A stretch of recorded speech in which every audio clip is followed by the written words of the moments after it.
Royal Tiwari teaching में एक बार फिर आप सबका स्वागत है।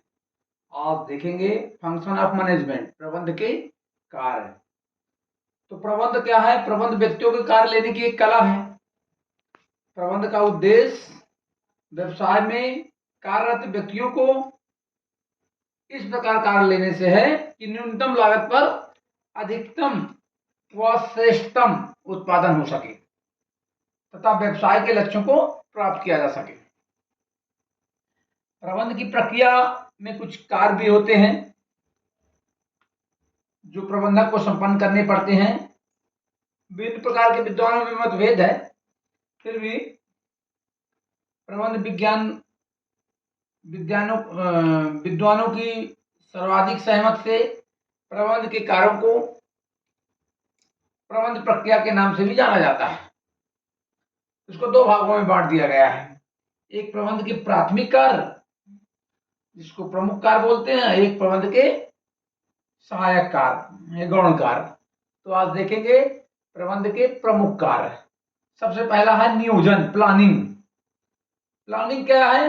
किसी भी कार्य को करने के पहले उसके बारे में पूरी योजना बनाना प्लानिंग है। मतलब कह सकते हैं कि नियोजन भविष्य के गर्भ में देखने की विधि है। यह भविष्य की आवश्यकताओं का अनुमान लगाता है ताकि लक्ष्यों को प्राप्त करने में आसानी हो सके। ठीक है ना? दूसरा है ऑर्गेनाइजेशन यानी संगठन। ठीक है ना? तो संगठन में क्या होता है? नियोजन द्वारा उपक्रम के जो उद्देश्य निर्धारित कर दिए जाते हैं, है ना, उनको क्रियान्वित करने में समस्या आती है, जिसे इस समस्या को कौन दूर करता है? संगठन ही दूर करता है। यानी संगठन के द्वारा ही कार्य को संपन्न कराया जाता है। यानी निर्धारित लक्ष्यों को पूर्ति करने वाला तंत्र, निर्धारित लक्ष्यों को की पूर्ति करने वाला तंत्र संगठन। ठीक है ना? तो तीसरा है स्टाफिंग यानी नियुक्तियां। तो संगठन का निर्धारण हो जाने के बाद क्या होता है? संगठन में कार्य करने वाले कार्यकुशल व्यक्तियों की आवश्यकता होगी, जिसे प्रबंधक नियुक्त करेगा। ठीक है ना? उन्हें प्रशिक्षण भी देना होगा और कार्य भी उनसे करवाना होगा। तो इसके लिए कर्मचारियों का की नियुक्तियां करना, उनकी योग्यताओं का पता लगाना सब नियुक्तियों के अंतर्गत आएगा। ठीक है ना? फिर से डायरेक्शन यानी निर्देशन, चौथा। तो अब डायरेक्शन सबसे महत्वपूर्ण कार्य निर्देशन है। इसमें पदाधिकारी क्या करते हैं कि कार्य के संबंध में पूरी जानकारी उनको होनी चाहिए, पदाधिकारियों को, और कर्मचारियों को समय समय पे सूचित करते रहें, निर्देशन देते रहें, जिससे समय और धन का सदुपयोग हो। निर्देशन प्रबंध का महत्वपूर्ण प्रकार है। ठीक है ना? यह निरंतर चलता रहता है। ठीक है? इसमें कई प्रकार के कार्य भी शामिल किए, 4 बातें शामिल की गई हैं: पर्यवेक्षण, संदेश वहन, नेतृत्व और अभिप्रेरणा, जो लिखा हुआ है। तो पर्यवेक्षण में क्या होता है? इसमें कर्मचारी कार्य पर नियंत्रण के साथ साथ समस्याओं को भी हल करता है। ठीक है ना? संदेश वहन में, कम्युनिकेशन में क्या होता है कि कर्मचारियों अधिकारियों के जो मध्य है, सूचनाओं का आदान प्रदान आवश्यक होता रहे। ठीक है ना? कौन सा कार्य कैसे करना है, कब करना है ना, किस प्रकार करना है, ये संदेश वहन में, कम्युनिकेशन में होता है। फिर होता है लीडरशिप, नेतृत्व। नेतृत्व में ये निर्देशन का महत्वपूर्ण तत्व कहलाता है।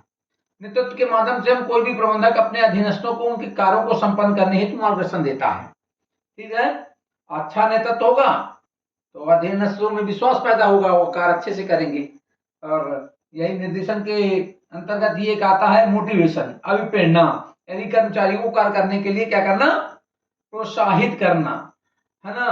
तो उससे उनकी कार्य क्षमता अधिक बढ़ जाती है और उनसे अच्छा मानवीय संबंध स्थापित करना, और उसके कारण से जो कर्मचारी होते हैं गतिशील हो जाते हैं, जागरूक हो जाते हैं, ऊर्जावान रहते हैं। तो कर्मचारियों को प्रेरित करने के लिए मौद्रिक और अमौद्रिक दोनों प्रकार की प्रेरणाएं दी जाती हैं। ठीक है? तो मौद्रिक प्रेरणाएं तो आप लोग जानते ही हैं, जैसे वेतन वृद्धि, बोनस, उपहार, निःशुल्क सुविधाएं, सार्वजनिक अवकाश आदि। और अमौद्रिक प्रेरणाएं या गैर वित्तीय प्रेरणाएं जिसको कह सकते हैं, उसमें सेवा की सुरक्षा, पदोन्नत, प्रशंसा, अच्छा व्यवहार, सलाह प्राप्त करना आदि कहलाता है। सबसे लास्ट में हो गया 5वां नियंत्रण, यानी नियंत्रण प्रबंध का मतलब नियंत्रण में नियंत्रण करना। नियंत्रण में वो सभी क्रियाएं शामिल होगी जो नियोजन के अनुसार कार्य करवाने के लिए आवश्यक होती हैं। ठीक है, यानी जो योजना बनाए हैं सब नियंत्रण के द्वारा ही संचालित होगी। योजनाओं का निर्माण कर लेना पर्याप्त नहीं है ना, उनका उचित प्रकार से क्रियान्वयन भी होना चाहिए। संक्षेप में हम कह सकते हैं कि नियोजन को साकार करने के लिए नियंत्रण आवश्यक हो जाता है। ठीक है ना, तो इसमें क्या करना, मानक स्थापित करना कार्य का, उसका नियोजन का क्या करना, वास्तविक निष्पादन करना, और तुलना करना कि कोई कठिनाई तो नहीं आई, कोई विचलन तो नहीं आया। यदि कोई विचलन आया हो तो उसमें सुधार के लिए आवश्यक कदम उठाना, सब ये नियंत्रण के अंतर्गत आएगा। और इसके बाद है समन्वय, कोऑर्डिनेशन।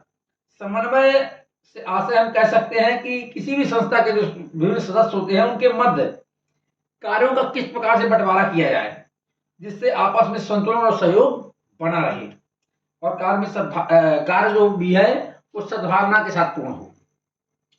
समन्वय के अभाव में क्या होगा, सब लोग अलग अलग दिशा में जाएंगे, कार्य करेंगे, इससे उत्पादकता भी कम होगी और लागत भी बढ़ती जाएगी।